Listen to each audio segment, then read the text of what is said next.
નમસ્કાર દર્શક મિત્રો, તો લોકસત્તા શોમાં આપનું સ્વાગત છે। 5 નવેમ્બર 2024ના રોજ અમેરિકામાં પ્રમુખ પદની ચૂંટણી યોજાશે।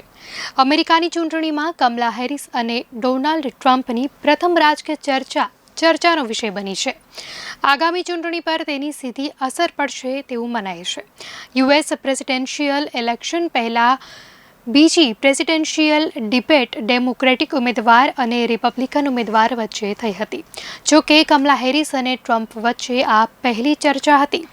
આ વખતે કમલા હેરિસની જીત થતી જોવા મળી રહી છે। વ્હાઇટ હાઉસની ઓવલ ઓફિસમાં બેસનારી વ્યક્તિ દેશ જ નહીં વિદેશના લોકોના જીવન ઉપર પણ ઘણી અસર કરે છે, એટલે કે આ ચૂંટણીના પરિણામો વિશે ખૂબ ચર્ચા થાય છે। રાષ્ટ્રપતિની સાથે મતદાતાઓ કોંગ્રેસના સભ્યોને પણ ચૂંટશે, જેમની કાયદાઓ પસાર કરવાની મુખ્ય જવાબદારી હોય છે। અમેરિકાની વર્તમાન રાજકીય વ્યવસ્થામાં બે મુખ્ય પક્ષ છે, એટલે જ આધુનિક સમયમાં જો કોઈ વ્યક્તિ રાષ્ટ્રપતિ બની તે આ બંનેમાંથી એક પક્ષની હતી। ડેમોક્રેટ્સની ગણના ઉદારમતવાદી રાજકીય પક્ષ તરીકે થાય છે। વર્તમાન રાષ્ટ્રપતિ જો બાઇડન આ પક્ષના છે અને તેમણે બીજી વખત રાષ્ટ્રપતિ પદ માટેની ઉમેદવારી પાછી ખેંચી લીધા બાદ ઉપરાષ્ટ્રપતિ કમલા હેરિસ ચૂંટણી મેદાનમાં છે। વર્ષ 2024ની રાષ્ટ્રપતિની ચૂંટણી માટે પ્રચાર અભિયાન ચાલી રહ્યું છે। શરૂઆતમાં રિપબ્લિકન પાર્ટીના 9, ડેમોક્રેટિક પાર્ટીના 4 તથા 2 અપક્ષ મળીને કુલ 15 ઉમેદવાર મેદાનમાં હતા। જોકે મોટા ભાગનાઓએ સ્પર્ધામાંથી પીછેહટ કરી છે। ચૂંટણીનો સમય જેમ જેમ નજીક આવી રહ્યો છે, દર 4 વર્ષે યોજાતી અમેરિકન પ્રમુખની ચૂંટણીની પ્રક્રિયા ઘણી જટિલ હોય છે। ચૂંટણીની સમગ્ર પ્રક્રિયામાં અનેક તબક્કા હોય છે, જેમાં કોક્સ અને પ્રાઇમરી રાજકીય સંમેલનો, સામાન્ય ચૂંટણીઓ અને ઇલેક્ટોરલ કોલેજનો સમાવેશ થાય છે। પ્રથમ તબક્કો પ્રાઇમરી અને કોક્સ। સૌપ્રથમ પ્રાઇમરી અને કોક્સ એ 2 તબક્કા દ્વારા અમેરિકી પ્રજા, રાજ્યો અને રાજકીય પક્ષોને રાષ્ટ્રપતિ પદના ઉમેદવારો પસંદ કરવામાં મદદ કરે છે। પ્રાઇમરીમાં જનતા રાષ્ટ્રપતિની ચૂંટણીના 6 થી 9 મહિનાની અંદર તેમના ઉમેદવારોને પસંદ કરે છે। આમાં વિવિધ પક્ષોના વિવિધ પ્રતિનિધિઓ શ્રેષ્ઠ ઉમેદવારને મત આપે છે, જે સામાન્ય ચૂંટણીમાં પક્ષનું પ્રતિનિધિત્વ કરે છે। પ્રાથમિક મતદારો ગુપ્ત મતદાન દ્વારા ઉમેદવારને પસંદ કરે છે। કોકસ એવો તબક્કો છે જેમાં પક્ષના સભ્યો ચર્ચા બાદ મત આપે છે।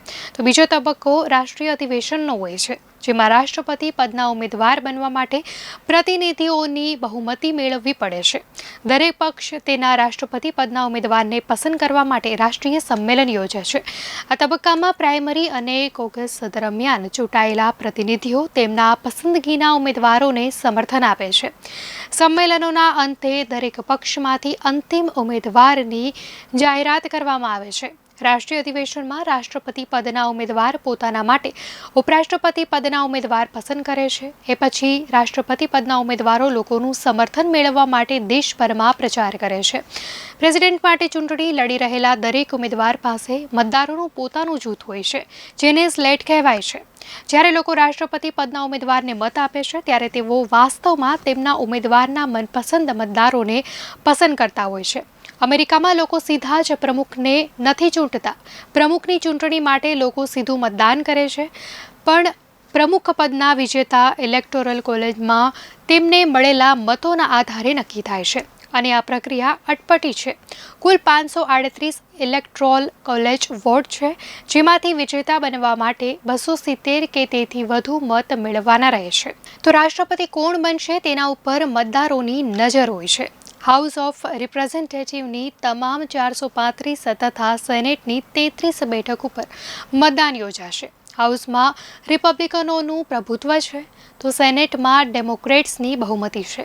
18 વર્ષથી વધુ ઉંમરના અમેરિકન નાગરિક દર 4 વર્ષે યોજાતી રાષ્ટ્રપતિની ચૂંટણી માટે મતદાન કરી શકે છે।